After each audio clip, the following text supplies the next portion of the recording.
नमस्कार दोस्तों, स्वागत है आपका आज की बेहद बड़ी और ज़रूरी खबरों में। लेकिन खबर में आगे बढ़ने से पहले अगर आप भी गरीबों की मदद में उतरी कांग्रेस पार्टी का समर्थन करते हैं तो आप अभी इस वीडियो को लाइक कीजिए और इस लाल बटन को दबाकर चैनल को फ्री में सब्सक्राइब करके घंटी बजाइए और कमेंट सेक्शन में लिखें जय हिंद।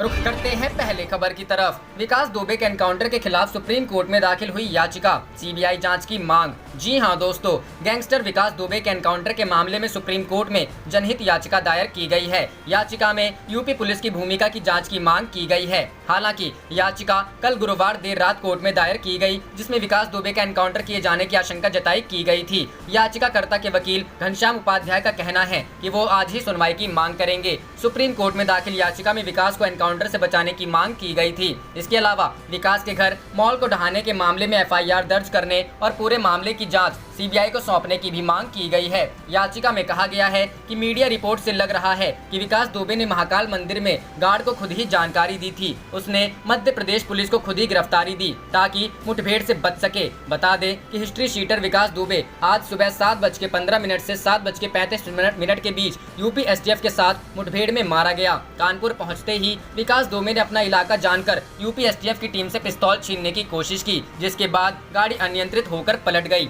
गाड़ी पलटने के बाद विकास दुबे मौके का फायदा उठाकर भागने की कोशिश करने लगा, जिसके बाद यूपी एसटीएफ ने विकास का पीछा किया तो विकास ने एसटीएफ की टीम पर फायरिंग कर दी। फिर यूपी एसटीएफ ने भी जवाबी फायरिंग में और उसे सरेंडर करने को कहा, लेकिन वो नहीं माना। इसके बाद यूपी एसटीएफ ने सेल्फ डिफेंस में विकास दुबे को मार गिराया। इस मुठभेड़ में 4 पुलिसकर्मी भी घायल हुए हैं, जिन्हें इलाज के लिए तुरंत अस्पताल में भर्ती करवाया गया। रुख करते हैं अगली खबर की तरफ। भागना ही था तो सरेंडर क्यों किया? विकास दुबे के एनकाउंटर पर कांग्रेस ने पूछे 13 सवाल। जी हां दोस्तों, मध्य प्रदेश के उज्जैन में महाकाल मंदिर के बाहर गुरुवार सुबह गिरफ्तार होने वाला गैंगस्टर विकास दुबे लगभग 24 घंटे के अंदर एनकाउंटर में मारा गया। पुलिस के मुताबिक विकास की गाड़ी दुर्घटनाग्रस्त हुई, उसके साथ मौजूद 4 पुलिसकर्मी भी घायल हुए। विकास दुबे ने उनका रिवॉल्वर छीना, भागने की कोशिश की। पुलिस की कार्रवाई में गोली लगी और अस्पताल पहुंचकर विकास दुबे की मौत हो गई। हालांकि राजनीतिक दल पुलिस की इस थ्योरी का गलत बता रहे हैं। अखिलेश यादव ने आज तक से बात करते हुए कहा कि अगर विकास जिंदा रहता तो योगी सरकार चली जाती। पूर्व कांग्रेस अध्यक्ष राहुल गांधी ने शायराना अंदाज में लिखा, कई जवाबों से अच्छी है खामोशी उसकी, ना जाने कितने सवालों की आबरू रख ली। कांग्रेस प्रवक्ता रणदीप सुरजेवाला ने मीडिया को संबोधित करते हुए कहा कि उत्तर प्रदेश को बीजेपी सरकार के नेतृत्व में अपराध प्रदेश में तब्दील कर दिया गया है। विकास दुबे संगठित अपराध का एक मोहरा था। उस संगठित अपराध का सरगना असल में है कौन? विकास दुबे के एनकाउंटर के बाद अनेकों सवाल सार्वजनिक जेहन में खड़े हो गए हैं, जिनका जवाब आदित्यनाथ सरकार को देना होगा। कांग्रेस प्रवक्ता ने 10 से ज्यादा सवाल खड़े किए हैं। मसलन, पहला, क्या विकास दुबे शासन में बैठे लोगों का राजदार था? क्या उसे सत्ता के शीर्ष पर बैठे लोगों का संरक्षण प्राप्त था? दूसरा, विकास कौन से राज छुपा रहा था? तीसरा, विकास दुबे का नाम 25 मोस्ट वांटेड अपराधियों की लिस्ट में शामिल क्यों नहीं था? चौथा, इस एनकाउंटर पर कई सवाल खड़े होते हैं, अगर उसे भागना ही था तो उज्जैन में जाकर सरेंडर क्यों किया? पांचवा, मीडिया कर्मियों को एनकाउंटर स्पॉट पर जाने से क्यों रोका गया? छठा, विकास दुबे को पहले हवाई मार्ग से लाए जाने की बात चल रही थी, फिर बाद में इसे क्यों बदला गया? सातवां, विकास दुबे को एक्सीडेंट से पहले सफारी गाड़ी में देखा गया था, एक्सीडेंट दूसरी गाड़ी में हुआ, लेकिन अब कुछ और बताया जा रहा है। आठवां, विकास के एक पैर में लोहे की रॉड लगी थी, जो तो वो भाग कैसे सकता है? नौवां, अगर वो भाग रहा था तो पुलिस की गोली सीने में कैसे लगी? 10वां, घटना स्थल पर गाड़ी फिसलने के कोई निशान मौजूद क्यों नहीं थे? 11वां, विकास अगर भाग रहा था तो उसके कपड़े सूखे कैसे थे? कीचड़ के निशान क्यों नहीं थे? 12वां, विकास दुबे का एनकाउंटर सच्चाई का एनकाउंटर है, जिससे सच छुपाया जा सके। और 13वां, विकास के पीछे खड़े लोगों के चेहरे को सार्वजनिक कर ही कानपुर शूटआउट में शहीद हुए जवानों को सच्ची श्रद्धांजलि दी जा सकेगी।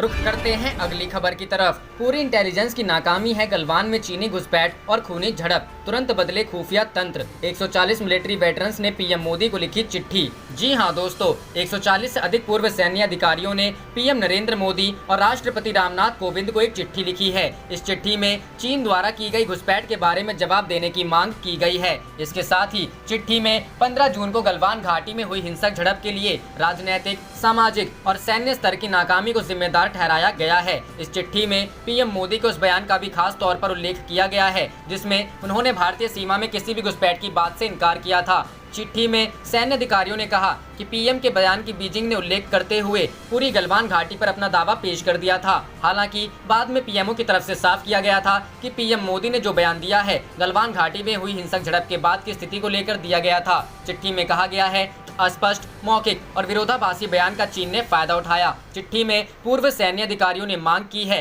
कि राजनीतिक नेतृत्व और राष्ट्रपति तथ्यों की जांच के लिए एक समिति बनाए जो लद्दाख और अरुणाचल प्रदेश में चीनी घुसपैठ, जमीन कब्जाने की जांच करे और एक तय समय में अपनी रिपोर्ट संसद में पेश करें। टेलीग्राफ की एक रिपोर्ट के अनुसार यह चिट्ठी पूर्व नौसेना अध्यक्ष एडमिरल एल रामदास के द्वारा लिखी गई है जिसके 143 पूर्व सैन्य अधिकारियों ने समर्थन किया है। इस चिट्ठी में रक्षा मंत्री राजनाथ सिंह, सीडीएस जनरल बिपिन रावत और तीनों सेनाओं के प्रमुखों को भी संबोधित किया गया है। चिट्ठी में कहा गया है कि गलवान घाटी में हुई हिंसक झड़प एक या अनेक जगह पर राजनीतिक नेतृत्व, सामाजिक और मिलिट्री नेतृत्व की नाकामी हो सकती है। चिट्ठी में देश की खुफिया व्यवस्था को फिर से अपग्रेड भी करने की मांग की गई है। साथ ही मांग की गई है कि भारत चीन विवाद पर सरकार की तरफ से बयान जारी कर स्थिति साफ की जाए। पूर्व सैन्य अधिकारियों ने मांग की है कि भविष्य में ऐसी किसी स्थिति में औपचारिक बयान जारी किए जाने चाहिए ताकि जनता के बीच किसी तरह के संदेह की स्थिति न पैदा हो और कोई अन्य देश इस बात का फायदा न उठा सके। चिट्ठी में कहा गया है कि हम राजनीतिक नेतृत्व से अपील करते हैं कि हमारे विविधतापूर्ण राष्ट्र को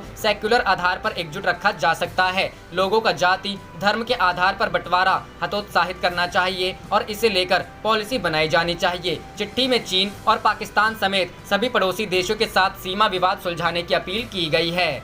रुख करते हैं अगली खबर की तरफ। अंतिम वर्ष की परीक्षा पर छात्रों के समर्थन में आए राहुल गांधी, कहा परीक्षा रद्द कर छात्रों को किया जाए पास। जी हां दोस्तों, विश्वविद्यालयों की अंतिम वर्ष की परीक्षाओं का विरोध कर रहे छात्रों का कांग्रेस के पूर्व अध्यक्ष राहुल गांधी ने समर्थन किया है। राहुल गांधी ने कहा कि कोरोना संक्रमण के खतरे को देखते हुए आईआईटी जैसे संस्थान परीक्षाएं रद्द कर छात्रों को पिछले प्रदर्शन के आधार पर प्रमोट कर रहे हैं। वहीं यूजीसी इसे लेकर छात्रों के बीच भ्रम पैदा कर रहा है जो ठीक नहीं है। उसे भी परीक्षाएं रद्द कर छात्रों को पिछले प्रदर्शन या आंतरिक मूल्यांकन के आधार पर ही प्रमोट करना चाहिए। राहुल गांधी ने यूजीसी के फैसले के विरोध में देश भर में चलाए जा रहे छात्रों के अभियान का शुक्रवार को एक वीडियो जारी कर समर्थन किया। उन्होंने कहा कि यूजीसी को छात्रों की आवाज सुननी चाहिए। कांग्रेस नेता राहुल गांधी ने आज अपने ट्विटर पर स्पीक अप स्टूडेंट्स का कैंपेन लॉन्च किया है जिसमें उन्होंने हिंदी में ट्वीट करते हुए लिखा कि आइए #speak up for student campaign से जुड़े। बता दें कि केंद्रीय मानव संसाधन विकास मंत्रालय ने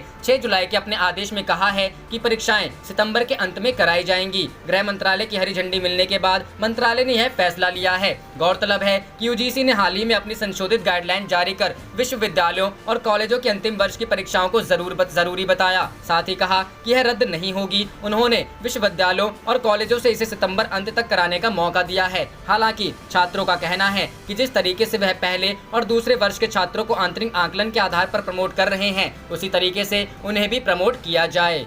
रुख करते हैं अगली खबर की तरफ। यूपी में रात 10 बजे से 55 घंटे का लॉकडाउन। घर से निकलने से पहले जान ले जरूरी बातें। जी हां दोस्तों, उत्तर प्रदेश में कोरोना वायरस के बढ़ते मामलों के मद्देनजर सरकार ने आज 10 जुलाई रात 10 बजे से 13 जुलाई सुबह 5 बजे तक लॉकडाउन लगाने का फैसला लिया है। राज्य में 3 दिन के पूर्ण लॉकडाउन के दौरान जरूरी सामानों की आपूर्ति जारी रहेगी। जानकारी के मुताबिक 10 से 12 जुलाई तक राज्य में स्वच्छता और सैनिटाइजेशन के अभियान चलाया जाएगा। शुक्रवार रात 10 बजे से 13 जुलाई की सुबह 5 बजे तक के लिए सभी कार्यालय, बाजार, कारखाने बंद रखने का आदेश मुख्य सचिव आर.के. तिवारी ने दिया है। आखिर 3 दिन का ही लॉकडाउन क्यों? राज्य सरकार ने 3 दिन या 55 घंटे के लॉकडाउन के लिए ऐसा समय चुना है जब खास तौर पर सरकारी कामकाज प्रभावित ना हो। महीने के दूसरे शनिवार और रविवार को भी सरकारी ऑफिसों में छुट्टी रहेगी। आपको बता दें कि सोमवार की सुबह 5 बजे तक गतिविधियों पर रोक रहेगी। उसके बाद स्थिति सामान्य कर दी जाएगी। लॉकडाउन के लिए जारी हुई ये गाइडलाइन उत्तर प्रदेश में सभी कार्यालय, शहरी व ग्रामीण, बाजार, गल्ला मंडी, कारखाने बंद रहेंगे। हालांकि स्वास्थ्य, चिकित्सकीय सेवाएं, आवश्यक वस्तुओं की आपूर्ति पहले की तरह चलती रहेंगी। आवश्यक सेवाओं से जुड़े व्यक्तियों, कोरोना वॉरियर, स्वच्छता कर्मी और डोर स्टेप डिलीवरी से जुड़े व्यक्तियों के आने जाने पर कोई पाबंदी नहीं होगी। इस दौरान रेलवे का आवागमन भी पहले की तरह ही रहेगा। ट्रेनों से आने वाले यात्रियों के लिए बसों की व्यवस्था उत्तर प्रदेश परिवहन निगम करेगा। रेल यात्रियों के मूवमेंट के लिए लगी बसों के अलावा परिवहन निगम की अन्य बसों का प्रदेश प्रदेश में संचालन प्रतिबंधित रहेगा। घरेलू और राष्ट्रीय अंतर्राष्ट्रीय हवाई सेवाएं चालू रहेंगी। मालगाड़ियों के आवागमन पर भी कोई प्रतिबंध नहीं होगा। लॉकडाउन के दौरान राष्ट्रीय व राज्य मार्गों पर परिवहन जारी रहेगा। साथ ही इनके किनारे स्थित पेट्रोल पंप और ढाबे खुले रहेंगे। रुख करते हैं अगली खबर की तरफ। तेजस्वी का बड़ा ऐलान, जल्द बाहर आएंगे लालू, हम 2015 से अधिक सीटों पर लड़ेंगे चुनाव। जी हां दोस्तों, बिहार में नेता प्रतिपक्ष तेजस्वी यादव ने बिहार विधानसभा चुनाव से पहले आरजेडी को लेकर एक बड़ा संकेत दिया है। उन्होंने कहा कि आरजेडी पिछली बार से अधिक सीटों पर चुनाव लड़ेगी। गठबंधन के लिए पार्टी के अंदर खानों में बातचीत जारी है। तेजस्वी का यह संकेत महागठबंधन के अन्य दलों के लिए कुछ खास अच्छा नहीं है। आरजेडी की मीटिंग में तेजस्वी यादव ने विधायकों को आश्वासन देते हुए घोषणा किया कि आरजेडी इस बार अधिक सीटों पर जी जान से चुनावी मैदान में उतरेगी। उन्होंने यह भी कहा कि लालू यादव चुनाव से पहले बाहर भी आ सकते हैं, इसके लिए वे लगातार प्रयास कर रहे हैं। नेता प्रतिपक्ष ने कहा कि आरजेडी सुप्रीमो लालू प्रसाद यादव अपनी आधी सजा काट चुके हैं। हम लोग कोशिश में लगे हैं कि कम से कम विधानसभा चुनाव के लिए लालू जी को बाहर ला सकें। बिहार में कोरोना काल के बीच विधानसभा चुनाव की तैयारियों को लेकर सभी दल लगे हुए हैं। हालांकि तेजस्वी का यह ऐलान महागठबंधन के अन्य घटक दलों के हिसाब से अच्छी खबर नहीं है। उधर महागठबंधन में आरजेडी के साथी हम के जीतन राम मांझी पहले ही कोऑर्डिनेशन कमेटी के मामले पर आरजेडी के रवैये से नाराज चल रहे हैं। उन्होंने तो 10 जुलाई को अपना अंतिम फैसला सुनाने का भी ऐलान कर दिया है।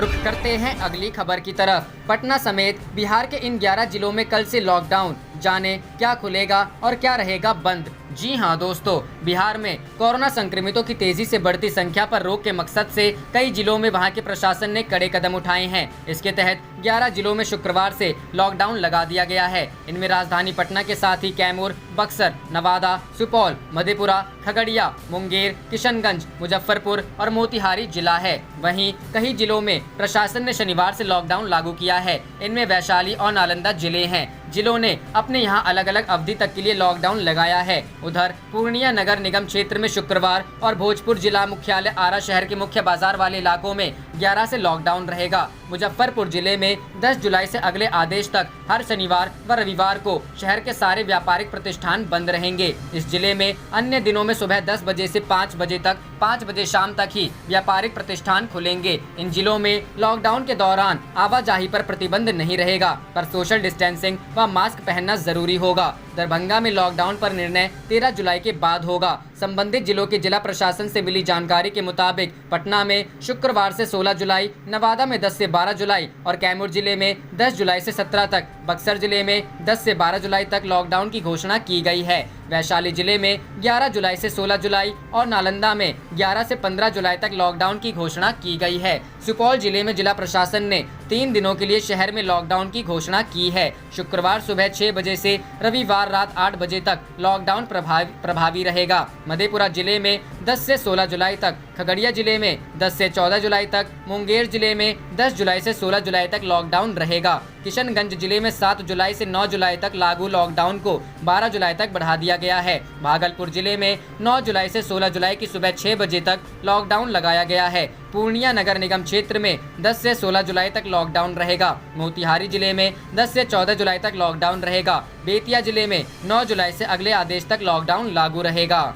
रुख करते हैं अगली खबर की तरफ। एलजेपी में निर्णय का अधिकार चिराग को, अब मेरा भी बस नहीं चलता, रामविलास पासवान। जी हां दोस्तों, केंद्रीय मंत्री रामविलास पासवान ने प्रेस कॉन्फ्रेंस में कही ये बात। एनडीए में जेडीयू और एलजेपी के बीच खींचतान अब भी जारी। बिहार में आगामी विधानसभा चुनाव के मद्देनजर सियासी पारा चढ़ता जा रहा है। नीतीश कुमार की अगुवाई वाले एनडीए में सीटों के बंटवारे को लेकर अंदर खाने कुछ ठीक नहीं चल रहा है। एनडीए में जेडीयू और एलजेपी के बीच खींचतान जारी है। इस सियासी उठापटक के बीच केंद्रीय मंत्री रामविलास पासवान का बड़ा बयान आया है। गुरुवार को प्रेस कॉन्फ्रेंस में रामविलास पासवान ने कहा कि एलजेपी के प्रेसिडेंट चिराग पासवान हैं। पार्टी में फैसला लेने का अधिकार उनका है। चिराग जो भी निर्णय लेंगे हम उनके साथ हैं। पार्टी पर अब मेरा भी बस नहीं चलता। पार्टी अपने अध्यक्ष और पार्लियामेंट्री बोर्ड के मुताबिक चलती है। एलजेपी प्रमुख चिराग पासवान ने दिल्ली में गुरुवार को अपनी पार्टी के संसदीय दल के नेताओं की बैठक में बुलाई है। चिराग पासवान पिछले कुछ दिनों से नीतीश सरकार के खिलाफ आक्रामक रुख अपनाए हुए हैं। ऐसे में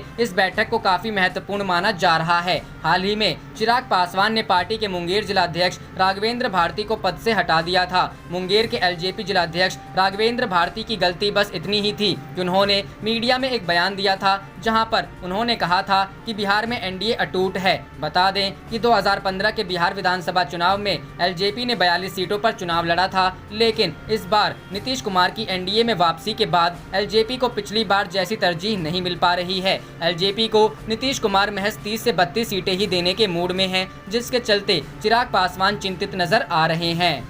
रुख करते हैं अगली खबर की तरफ। बिहार विधानसभा चुनाव को टालने के लिए पटना हाईकोर्ट में पिल दायर, अगले साल चुनाव कराने की मांग। जी हां दोस्तों, बिहार में लगातार गहराते जा रहे कोरोना के खतरे को देखते हुए विधानसभा चुनाव को टालने की मांग तेज होती जा रही है। पटना हाईकोर्ट में आज याचिका दायर विधानसभा चुनाव की तिथि बढ़ाने की मांग की गई है। जनहित याचिका में कहा गया है कि तय समय यानी अक्टूबर में विधानसभा चुनाव कराए गए तो स्थिति बेहद खतरनाक हो सकती है। अगले साल फरवरी में चुनाव कराने की मांग। पटना हाईकोर्ट में अधिवक्ता बद्री नारायण सिंह की ओर से दायर अर्जी में कहा गया है कि बिहार में कोरोना का संक्रमण लगातार बढ़ता जा रहा है। इस महामारी से मुकाबला करने के लिए आम लोगों के साथ ही सरकार भी परेशान है, लेकिन बीमारी का संक्रमण रुकने के बजाय बढ़ते ही जा रहा है। इस परिस्थिति में तय समय यानी अक्टूबर महीने में चुनाव करना खतरनाक है। पिल दायर करने वाले वकील ने याचिका में कहा है कि कोरोना के कारण लोगों के सामने जान बचाने की चुनौती खड़ी हो गई है। वहीं महामारी के इस दौर में रोजी रोटी जुटा पाना भी मुश्किल होता जा रहा है। आशंका जताई जा रही है कि कोरोना की स्थिति अभी और विकराल रूप धारण करेगी। इन विकट परिस्थितियों में इस साल अक्टूबर महीने में विधानसभा का चुनाव कराना सही नहीं है। लिहाजा विधानसभा चुनाव की तिथि को आगे बढ़ाकर अगले साल फरवरी महीने में चुनाव कराने पर चुनाव आयोग को विचार करना चाहिए। हालांकि अभी सिर्फ याचिका दायर की गई है। देखना होगा पटना हाईकोर्ट इस पर क्या निर्णय लेती है।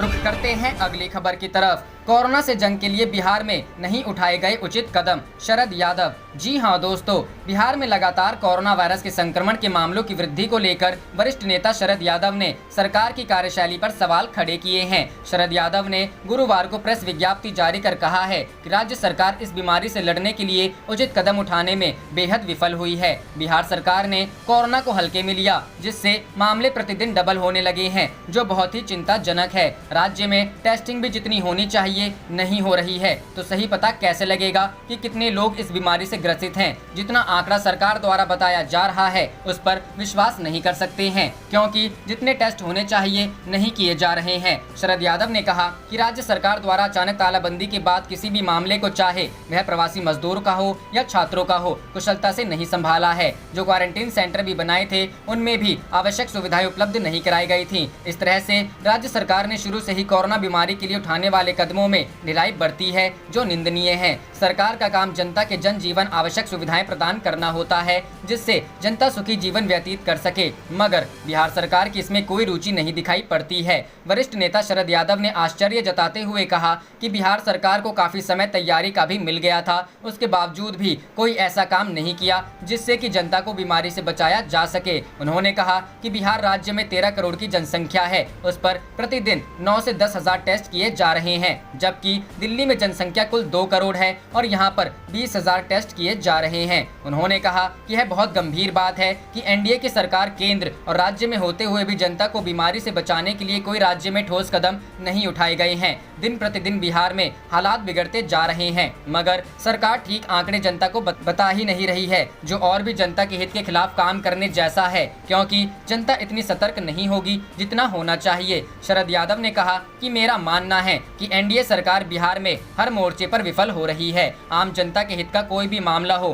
कानून व्यवस्था से लेकर महिलाओं की सुरक्षा, सफाई व्यवस्था, बाढ़, नौकरी, शिक्षा, स्वास्थ्य सुविधाएं उपलब्ध कराना, कोई भी मामला उठा ले, किसी में भी जनता को राहत नहीं दे पा रही है और इसलिए ऐसी सरकार पर सवालों के घेरे में है। अभी के समय में राज्य सरकार को टेस्टिंग बहुत ज्यादा करनी चाहिए और बीमारी का इलाज करने के लिए ज्यादा से ज्यादा केंद्र बनाने चाहिए।